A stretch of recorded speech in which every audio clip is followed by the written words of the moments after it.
I still remember how I was lying in bed with severe nerve damage after a surgery that I had where a cyst was removed in my bladder. I still remember how whenever I put on clothes, when I put on my boxer shorts, how I was screaming in pain when the rubber band of the boxer shorts was finally touching my belly. And I still remember how back then I couldn't run, I couldn't jump, I couldn't go to the gym, I couldn't play any sports. Yes, I couldn't play my beloved basketball, and I was in constant pain.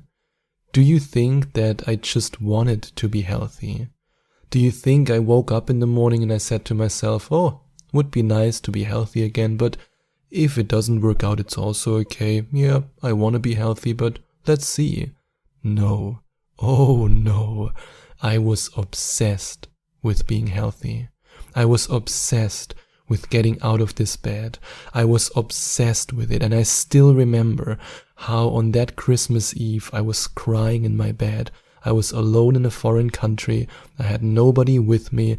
I was crying, I was in pain, and I thought to myself that this horror would never end. This torture would never end. This situation would never get different. And I had a lot of dark nights of the soul. I had days when I still remember how I was cutting vegetables and I was just pointing the knife in my direction, and an inner voice said to myself, come on, just do it, just end it, just do it, it won't get better. I had these days, and I had many of them. But even in my darkest hours, even in my darkest days, even when I almost, not completely, but almost lost all hope, I continued to obsess with the idea that one day I will be healthy again.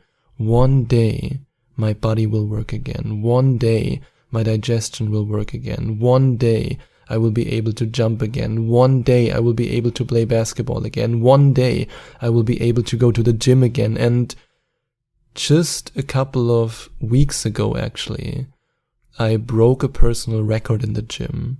I broke a record that now that I'm in my 30s, I can lift more weights than I was able to lift in my early 20s when I was still working out regularly, when I had no health issues whatsoever, and when nothing was limiting me physically to go to the gym. And I was very proud of this moment. I actually had a little bit of, I got emotional and I cried a little bit, because when I was lifting that dumbbell, it was about more than the weight. It was about, in a sense, that weight finally leaving my shoulders, that weight finally going off my shoulders, or however you say that in the English language. But it was about so much more than the weight that I lifted.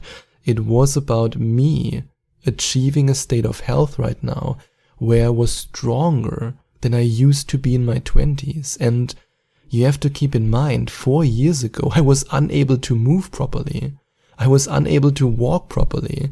I couldn't jump, I couldn't lift weights. I mean, I still remember when I was going to the gym again for the very first time.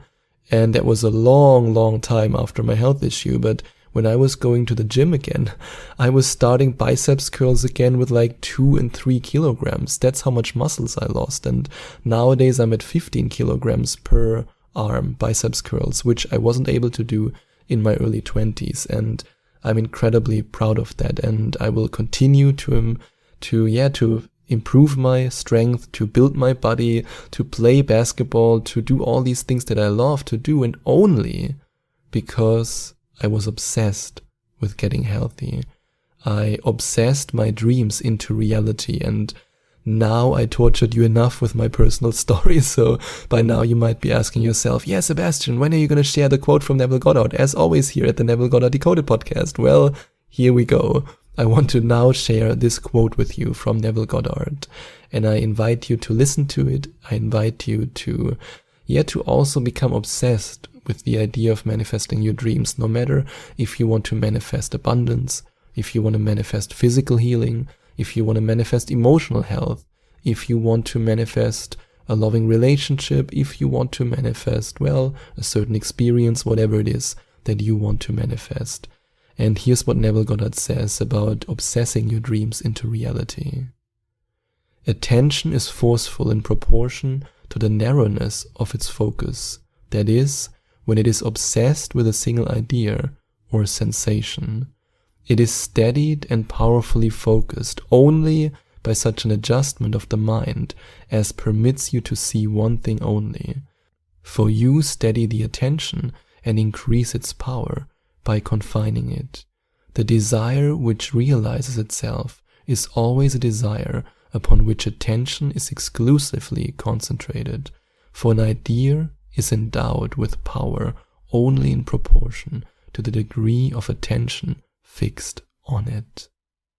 And I'm actually now getting emotional again while reading that, because I think back to the time when I wasn't able to walk, wasn't able to jump. And for you, maybe now that I talk about it again and again, you might think to yourself, oh, it repeats itself. But, well, it is something that if you've been through something like that, and maybe you are going through something like that at the moment. I mean, I already had coaching clients who booked coaching sessions with me because they wanted to manifest physical healing. And then you know how painful that is. But of course, also when it comes to you being broke or you being in a, let's say, toxic relationship, abusive relationship, and you want to manifest love, you have to focus on this one thing that you want. And I love what Neville Goddard says in this first sentence. Attention is forceful in proportion to the narrowness of its focus, that is, when it is obsessed with a single idea or sensation. In other words, your attention has power. Your attention has immense power, but you need to direct it in the right direction. You can't simply say, oh yeah, I mean, maybe I want physical healing, yeah, it would be nice, but really, do I want it? Maybe. You have to be obsessed with it, because only when you're obsessed with it will you not quit. Only when you're obsessed with it will you, in your darkest days, in your darkest hours, and believe me, I've been through them, oh God, so many of them, but only then will you continue, will you persevere, will you not give up, will you, what I always describe as German consistency, will you be consistent, will you continue, because it's so easy to give up. And my physical healing journey took me almost a year. Yes, almost a year. And I know that a lot of people would have given up way earlier. And in fact, even if it had taken me 5 years, 10 years, I would have still continued.